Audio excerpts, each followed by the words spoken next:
एक छोटे से गांव में नदीम नाम का एक गरीब आदमी रहता था। उसके पास मिट्टी का एक घर और ब्रूनो नाम का एक वफादार कुत्ता था। हर सुबह वह अपनी थकी हुई टांगों के साथ जंगल की ओर निकल जाता। घंटों पेड़ों की टहनियां काटता, उन्हें गठरी में बांधता और बाजार में मामूली दामों में बेचकर वह मुश्किल से एक वक्त की रोटी और थोड़े से खजूर खरीद पाता। नदीम की पत्नी शाइस्ता खूबसूरत तो थी, पर उसकी जबान तलवार जैसी तेज। वह गरीबी से तंग आ चुकी थी और वह अपने पति को एक नाकारा, बदकिस्मत आदमी समझती थी। वह हर वक्त ताने देती, उसे नीचा दिखाती। एक शाम बहुत तेज बारिश हो रही थी। नदीम भीगा हुआ, थका हारा, हाथों में लकड़ियों का गट्ठर लेकर घर पहुंचा। मगर घर के दरवाजे पर जो मंजर था, उसने उसका दिल चीर दिया। शाइस्ता आंखों में अंगार लिए तमतमाती आवाज में चीखी, निकल जाओ मेरे घर से, मनहूस आदमी, अब मुझे तुम्हारी कोई जरूरत नहीं। नदीम सन्न रह गया।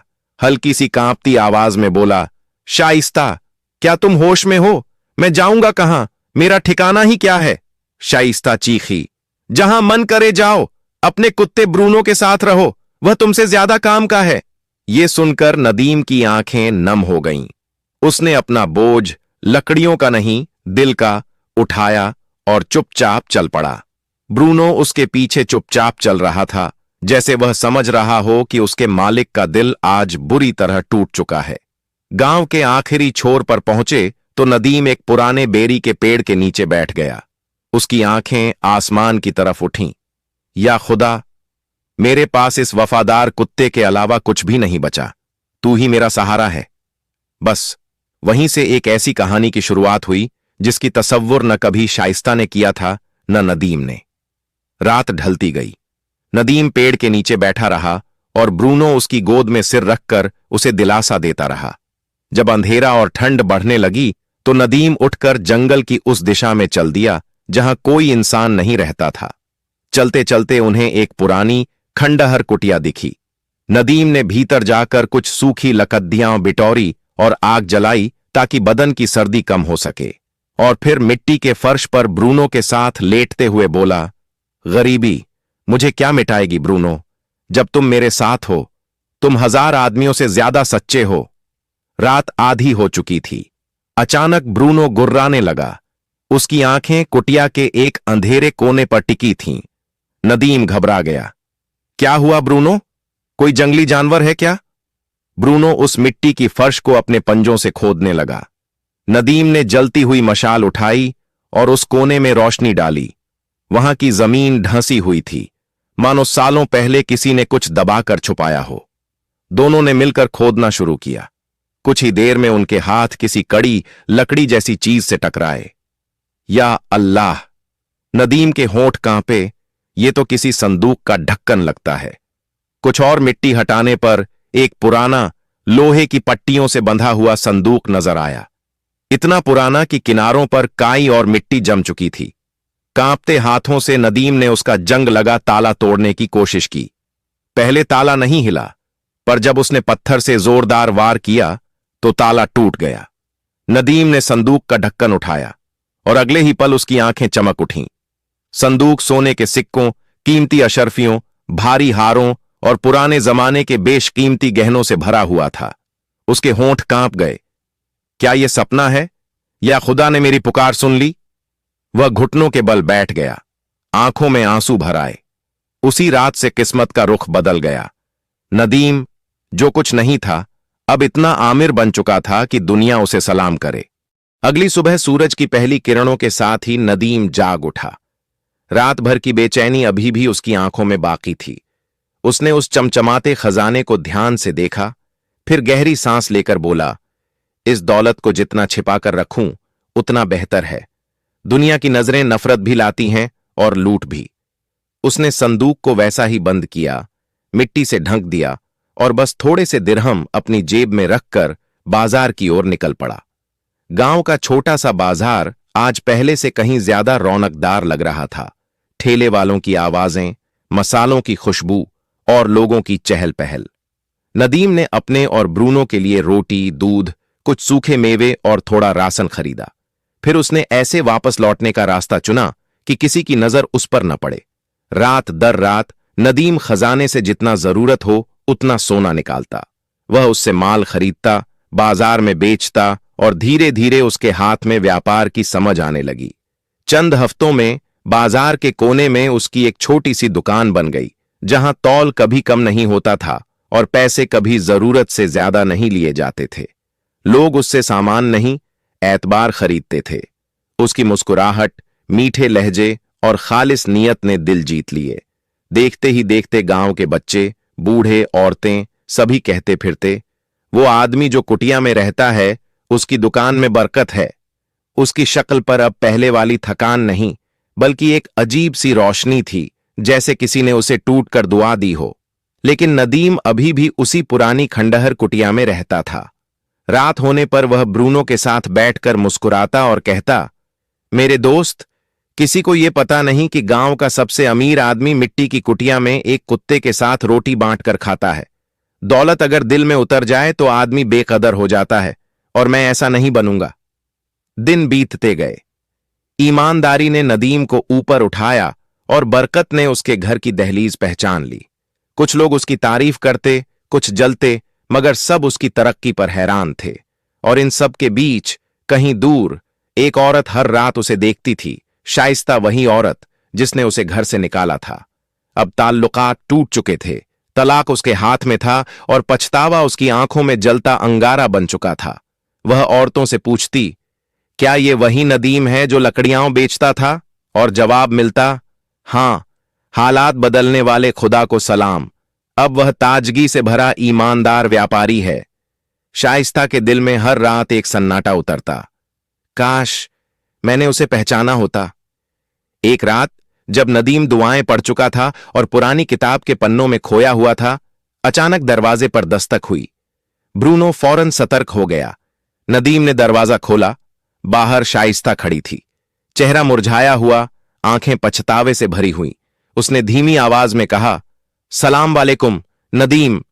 नदीम ने उसके चेहरे को गौर से देखा। वहां न घमंड था, न ताना, सिर्फ टूटन। वालेकुम अस्सलाम, इस वक्त यहां क्यों आई हो?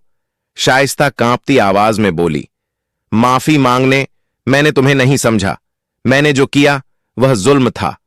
नदीम ने उसे अंदर आने का मन बनाया, मगर उसकी आंखों में वह चुभन अब भी बाकी थी।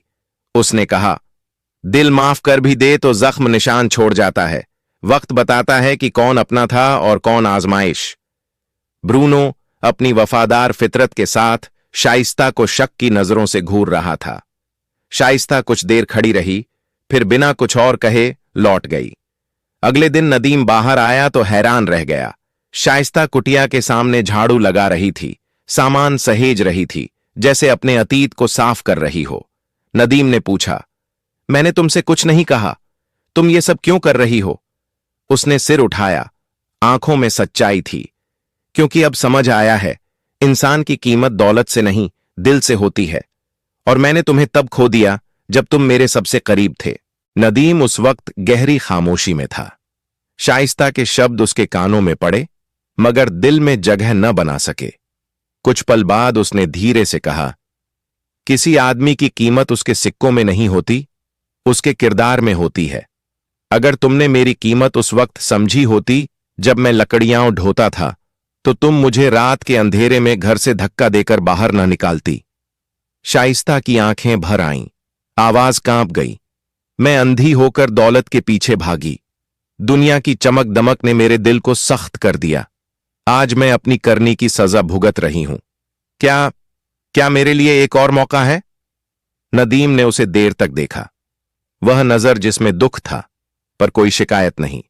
फिर वह बिना एक और लफ्ज कहे कुटिया के अंदर चला गया। दरवाजा धीरे से बंद हो गया। वह अपनी पुरानी चटाई पर बैठा और खुद से पूछा, क्या यह औरत सच में तौबा करने आई है, या फिर उसकी नजर मेरे पास की दौलत पर है? उसे वह रात याद आई जब उसे घर से निकाल दिया गया था, जब उसके पास न कोई ठिकाना था, न कोई इंसान, सिवाय ब्रूनो के।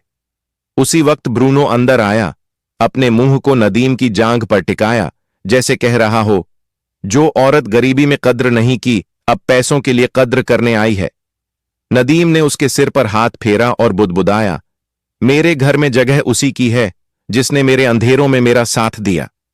नदीम शांत आवाज में बोला, हम दोनों के बीच जो रिश्ता था वह अब खत्म हो चुका है। मैंने तुम्हें माफ कर दिया है, लेकिन टूटी हुई चीजें फिर जुड़ तो जाती हैं, मगर वैसी नहीं रहती। शाइस्ता के होंठ कांपे। वह धीमे से बोली, अगर अगर आप चाहें तो मैं एक नौकरानी की तरह यहां रह जाऊं, बस आपकी सेवा करने के लिए। नदीम ने कहा, नहीं शाइस्ता, मैं तुम्हें रोज रोज देख के का दिल दुखाना नहीं चाहता। बेहतर होगा तुम चली जाओ। शाइस्ता रो पड़ी। उसके आंसू सिर्फ पछतावे के नहीं थे, वे उस किस्मत के थे जिसे उसने अपने हाथों से जला दिया था। दिन गुजरते गए। वह कुटिया जहां कभी सिर्फ नदीम और ब्रूनो रहते थे, अब लोगों का अड्डा बन गई। कोई सलाह लेने आता, कोई दुआ मांगता, कोई मुसीबत बांटने। बाजार में लोग कहते, नदीम सिर्फ व्यापारी नहीं, वह तो गांव का सितारा है। और सच भी यही था। ईमानदारी ने उसे वह आसमान दे दिया था जिसे बहुतों ने सिर्फ सपनों में देखा था।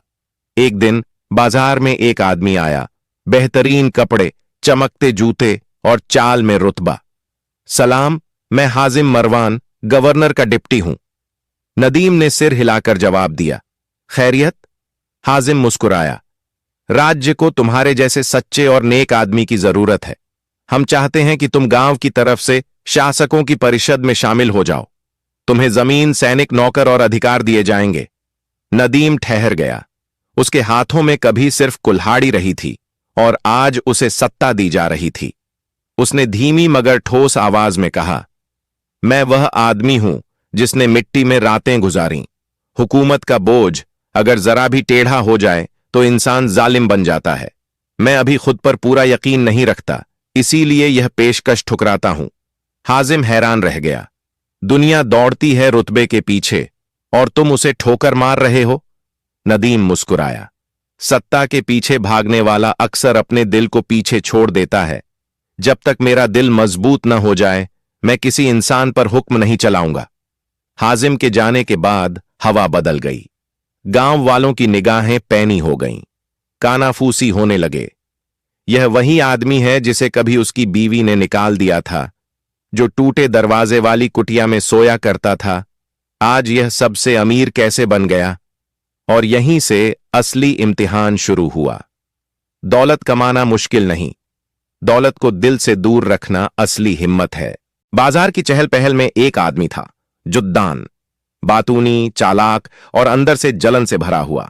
वह रुई और मसालों की दुकान चलाता था और नदीम की बढ़ती इज्जत और दौलत उसे कांटे की तरह चुभती थी। एक दिन उसने अपने दोस्तों से कहा, कसम से इस आदमी के अमीर होने में कुछ तो गड़बड़ है। मैंने खुद उसे एक रात गांव के पश्चिमी छोर पर एक पुरानी दीवार के पास खुदाई करते देखा है। लोगों की आंखें सिकुड़ गईं। संदेह की ठंडी हवा बाजार में फैलने लगी। जुद्दान ने आग में और तेल डालते हुए कहा, उसे खजाना मिला है। हां, जमीन के नीचे दफन खजाना। तभी तो वह रातों रात अमीर बन गया। कुछ ही दिनों में यह अफवाह गांव के सबसे खतरनाक आदमी अजीत तक पहुंच गई। चालाक, धोखेबाज, जो पहले डकैत था और अब अपने आप को जासूस व्यापारी बताता था। अजीत ने मन ही मन मुस्कुराया, यह खजाना मैं किसी और को नहीं लेने दूंगा।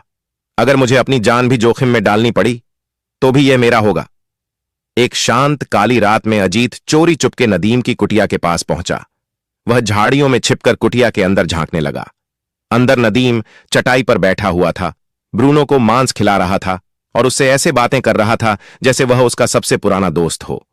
अजीत ने दांत भींचते हुए कहा, ऐसा आदमी तो दिमाग से कमाता नहीं, नसीब से ही कुछ बड़ा हाथ लगा है। मैं इस खजाने को ढूंढ कर रहूंगा, चाहे अपने नाखूनों से जमीन खोदनी पड़े। अगले दिन अजीत ने अपने आदमियों को व्यापार का बहाना बनाकर नदीम के करीब भेजा। वह लोग सब देखते, सब सुनते, मगर नदीम की सादगी और मुस्कुराहट उन्हें कोई राज नहीं बताती। नदीम उनकी सोच से कहीं ज्यादा समझदार था। संदेह बढ़ा तो अजीत ने नई चाल चली। उसने कासिम नाम के आदमी को नदीम के पास दोस्ती का नाटक करके भेजा। कासिम ने दावा किया कि वह एक बड़ा निवेशक है और नया बाजार बनाना चाहता है। नदीम की शोहरत और ईमानदारी की तारीफें करते हुए उसने कहा, हम सोचते हैं कि तुम भी इस प्रोजेक्ट में हमारे बराबर के हिस्सेदार बनो। कुएं के पास की जमीन खरीदकर हम एक बड़ा बाजार बनाएंगे। कुटिया के बाहर नीम के पेड़ की छाया में वह बैठा बोल रहा था और सामने ब्रूनो कासिम को शक भरी आंखों से देख रहा था। नदीम ने भौहें उठाईं। तुम्हारा असली साथी कौन है? और मेरे पास आने का असल इरादा क्या है? कासिम ने जल्दी जल्दी कहा, मैं सच्चा हूं और यह साझेदारी सबके सामने लिखी जाएगी। लेकिन नदीम वह आदमी नहीं था जो चमकती बोलती बातों पर यकीन कर ले। उसने शांत लहजे में कहा, अगर तुम सच्चे हो तो छाया में क्यों आए? चलो रोशनी में बैठते हैं, मस्जिद में, लोगों के सामने, गवाहों के साथ, वहीं हम लिखावट करेंगे। कासिम का चेहरा सफेद पड़ गया। वह कांपती आवाज में बोला, क्या तुम मुझ पर भरोसा नहीं करते? नदीम ने हल्की मुस्कान दी, मैं अल्लाह पर भरोसा करता हूं और तुम रोशनी की तरह हो, दूर से अच्छे लगते हो, पास आने पर असलियत पता चलती है। उसने ताली बजाई। ब्रूनो तुरंत आकर उसके बगल में बैठ गया और कासिम को ऐसी नजरों से देखा जैसे वह कह रहा हो, यहां चालें नहीं चलेंगी। फिर नदीम बोला, और सुन लो, तुम जिस खजाने के पीछे भाग रहे हो वह जमीन के नीचे नहीं छिपा, वह सब्र, मेहनत और याद में छिपा है। कासिम पत्थर की तरह ठगा खड़ा रह गया। फिर वह भागकर अजीत के पास पहुंचा और सब कुछ बता दिया। अजीत ने दांत पीसते हुए कहा, अगर खजाना अपने आप नहीं आया तो अब हम उसे जबरदस्ती लेंगे। उसी रात अजीत ने अपने 3 सबसे खूंखार गुंडों को बुलाया। उसने धीमी आवाज में कहा, आज रात सब कुछ खत्म, नदीम का राज, उसका खजाना, सब हमारा होगा। चारों अंधेरी गलियों से गुजरते हुए नदीम की कुटिया की तरफ बढ़े। हर एक के हाथ में या तो मोटी लाठी थी या खंजर। अजीत ने खिड़की की ओर इशारा किया, हम यहीं से अंदर जाएंगे। लालू, दरवाजा बंद कर देना, और सालिम, खिड़की की राह बंद कर देना ताकि वह न भाग सके। जैसे ही वे खिड़की के पास पहुंचे, अचानक ब्रूनो ने ऐसी दहाड़ लगाई कि सब डर गए। वो किसी बिजली की कौंध की तरह लालू पर झपटा और दांत उसकी बांह में गड़ा दिए। लालू की चीख हवा में कांप उठी और उसका खंजर जमीन पर गिरकर चमकता रह गया।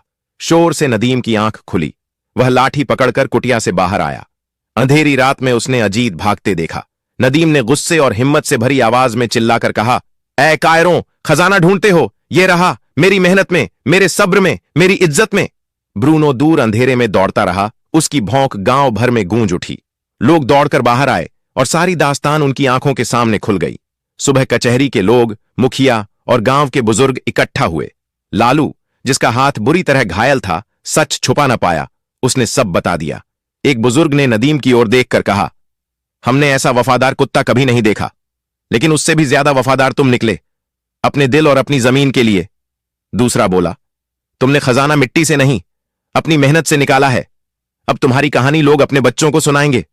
फिर मुखिया ने ऊंची आवाज में ऐलान किया, अजीत को गांव से निकाल दिया जाए और जिस जमीन पर वह नजर रखता था वह जमीन नदीम को उपहार में दी जाती है। यह फैसला रिकॉर्ड में लिखा जाएगा। उस एक दिन में नदीम ने जमीन भी जीती, गांव वालों का भरोसा भी और दिल भी। और ब्रूनो, अब वह सिर्फ एक कुत्ता नहीं बल्कि वफादारी की मिसाल बन गया। नदीम ने अपनी मिली हुई जमीन के किनारे छोटा सा बाजार लगाया। उसकी रोजी बढ़ती गई और नाम दूर तक फैलता चला गया। एक सुबह धीरे कदम रखते हुए उसकी पूर्व पत्नी शाइस्ता वापस आई। चेहरे पर शर्म, आंखों में हिचकिचाहट। उसने धीमी आवाज में कहा, ऐ नदीम, मैं मानती हूं कि मैंने तुम्हारे साथ गलत किया। जिस दिन मैंने तुम्हें घर से निकाला था, मुझे नहीं पता था कि मैं अपनी ही जिंदगी की रोशनी बुझा रही हूं। नदीम कुछ पल चुप रहा। फिर उसने नरमी से कहा, शाइस्ता, गरीबी इंसान का दिल तोड़ देती है, लालच उसे अजनबी बना देता है, लेकिन इंसान सीखता है, माफ करता है और फिर आगे बढ़ता है। शाइस्ता कुछ कह पाती उससे पहले नदीम ने एक कदम आगे बढ़कर कहा, अगर तुम मेरे पैसे के लालच में आई हो तो वापस लौट जाओ, लेकिन अगर तुम उस आदमी को ढूंढने आई हो जिससे तुमने कभी मोहब्बत की थी तो दरवाजा खुला है और दिल भी। शाइस्ता की आंखें भर आईं। उसने सिर झुकाकर कहा, कसम से मैं उसी नदीम के लिए आई हूं जिसकी कीमत मैं समझ न पाई। तुमने मुझे सिखाया कि आदमी की कीमत उसके कपड़ों में नहीं, उसके दिल में होती है। नदीम ने उसका हाथ थाम लिया। तो चलो नई शुरुआत करते हैं। कुटिया छोटी होगी पर 2 सच्चे दिल हों तो वो महल बन जाती है। और उसी वक्त ब्रूनो दोनों के चारों तरफ उछलने कूदने लगा, जैसे वह भी उनकी नई जिंदगी को अपनी दुआ दे रहा हो।